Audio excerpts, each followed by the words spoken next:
હિંમતનગરમાં હુડાના વિરોધમાં હવે આંદોલન તેજ ગતિ પકડી રહ્યું છે, ત્યારે આજે હિંમતનગર ખાતે એક વિશાળ ખેડૂત સંમેલન યોજાયું હતું, જેમાં આગામી સમયની રણનીતિ નક્કી કરવામાં આવી હતી. તો ભાજપના પૂર્વ સાંસદે પણ આ લડતને ટેકો જાહેર કર્યો છે. ઉત્તર ગુજરાતમાં સૌપ્રથમવાર હિંમતનગર તાલુકામાં હુડા લાગુ કરાતા તેમાં સમાવિષ્ટ થતા 11 ગામોના ખેડૂતો વેપારીઓએ હવે હુડા રદ કરાવવા માટે રણશીંગુ ફૂંક્યું છે. ત્યારે આજે હિંમતનગર ખાતે હુડાના વિરોધમાં એક વિશાળ સંમેલન મળ્યું હતું. અંદાજે 7,000થી વધુ લોકોની હાજરીમાં હુડા રદ કરવાનો નિર્ધાર કરાયો હતો. નોંધનીય છે કે ભાજપના પૂર્વ સંસદ મહેન્દ્રસિંહ ચૌહાણ પણ હવે આ લડતને ટેકો જાહેર કર્યો છે. આ જે રીતે હુડાનું આયોજન થયું છે એના કારણે અસંખ્ય ખેડૂતો અને નગરવાસીઓ ખૂબ હેરાન થઈ રહ્યા છે. નાના પરિવારોના મકાનો તૂટતા હોય, ખેડૂતો હેરાન થતા હોય, એ સંજોગોમાં આ જિલ્લાના એક પૂર્વ પ્રતિનિધિ તરીકે આ પ્રજાના કારણે જ હું સંસદમાં ગયો હતો, તો મારી એક જવાબદારી સમજીને આ આંદોલનમાં ભાગ લેવા માટે આવ્યો છું. અને વિશેષ કરીને જે હુડાની એ ખૂબ કોઈ જરૂરિયાત નથી. આના કરતાં પણ મોટા બીજા શહેરો મહેસાણા, પાલનપુર, ત્યાં એનું કોઈ આયોજન થયું નથી. અને હિંમતનગરનો એટલો બધો વિકાસ નથી કે જેના કારણે આજે હુડા લાગુ કરવું પડે. અને આ જિલ્લામાં જો ખરેખર જરૂરિયાત હોય વિકાસની, તો આ જિલ્લામાં એક પણ સરકારી ઉદ્યોગ નથી.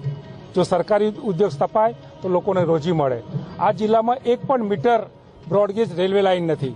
જો એ બ્રોડગેજ રેલવે લાઇન આવે તો આ જિલ્લાનો વિકાસ થાય. આ જિલ્લામાં એક પણ એન્જિનિયર કોલેજ નથી. એ જો આવે તો વિદ્યાર્થીઓને સારું શિક્ષણ મળે. આ જિલ્લામાં એક પણ રેક પોઈન્ટ નથી. જો રેક પોઈન્ટ સ્થપાય તો લોકોને, ખેડૂતોને યુરિયા ખાતર મળે. આની વધારે જરૂર છે. આ જે હુડાનું જે આવ્યું છે એના કારણે અસંખ્ય ખેડૂતો જો હેરાન થતા હોય, નાના પરિવારોને જે મકાન તૂટતા હોય, એ કોઈ પણ અંશે યોગ્ય નથી. અને આ કોઈ રાજકીય પક્ષ પ્રેરિત આંદોલન નથી. આ સ્વયંભૂ પ્રજાનું સ્વયંભૂ આંદોલન છે. જે ખેડૂતો હેરાન થઈ રહ્યા છે, જે લોકોના મકાન તૂટી રહ્યા છે, એમનું એક સ્વયંભૂ આંદોલન છે. આનું કોઈ એવું નેતૃત્વ નથી કે જેમાં કોઈ રાજકીય પક્ષ ભરેલો હોય, પરંતુ સાચા અર્થમાં પ્રજાનું પોતાની વેદના વ્યક્ત કરવા માટેનું એક આંદોલન છે. અને એમાં અમે બધા જોડાયા છીએ. હું સંપૂર્ણપણે એની સાથે છું. જ્યાં જ્યાં મારી જરૂર પડશે સંઘર્ષ સમિતિની સાથે રહીને આગામી સમયમાં જે શાંત રીતે, બિલકુલ અહિંસક રીતે આપણે આંદોલન કરીને કોઈ પણ રીતે આ હુડાનું આયોજન ન થાય, હુડાનો અમલ ન થાય, એના માટે અમે લડતા રહીશું. સર, આ જે હુડાનો અંત જો નિકાલ ના આવ્યો, કોઈ એક પોલિટિકલ પાર્ટીના આગામી ઇલેક્શનમાં લોસ જવાની શક્યતાઓ કેટલી? એ બધું તો હવે ભવિષ્યમાં વસ્તુ છે. પણ અત્યારે હાલ તો એક જ વસ્તુ છે કે પ્રજાને જે અન્યાય થઈ રહ્યો છે એ જ ધ્યાનમાં રાખીને આપણે પ્રજાને ન્યાય મળે એ બાબતમાં જ અત્યારે વિચારવાનું છે. સર, જે સરકાર નમશે એવું તમને લાગે છે? ચોક્કસ. આજે કોઈ પણ વસ્તુ હોય, તમે આંદોલન કરો. આજે જનમત પ્રજાના કારણે તો આપણે બધા સત્તામાં આવીએ છીએ. અને અબ્રાહમ લિંકન કહે છે કે of the people, for the people and by the people. જો પ્રજામતને આપણે ધ્યાનમાં ન લઈએ તો પ્રજાને આપણે સુડલા ભરીને જે મત આપે છે પ્રજા, એ ક્યારેક આપણને પણ સુડલામાં નાખી દે એવું બનતું હોય છે. એટલે પ્રજામત છે ને એ ખૂબ મહત્વનો છે. હુડાના અમલીકરણથી 11 ગામના ખેડૂતોની કરોડો રૂપિયાની જમીન જતી રહે છે, તો કેટલાક ખેડૂતો તો ખેડૂત ખાતેદાર પણ મટી જાય છે. ત્યારે હવે સરકારની આંખ ઉગાડવા માટે આ 11 ગામોના ખેડૂતો વારાફરતી દરેક ગામમાં યજ્ઞનું આયોજન કરનાર છે.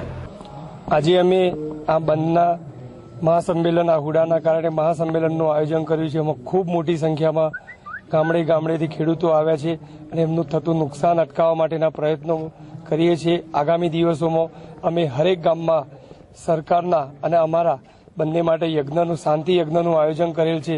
સરકાર આમાં અમને સાથ સહકાર આપે અને અમે અમારી કાર્યશક્તિમાં સારી પ્રગતિ કરીએ આ હુડા રદ થવામાં, એના માટે અમે યજ્ઞનું આયોજન કર્યું છે. હરેક ગામમાં અમે યજ્ઞો કરવાના છીએ, શાંતિ યજ્ઞ.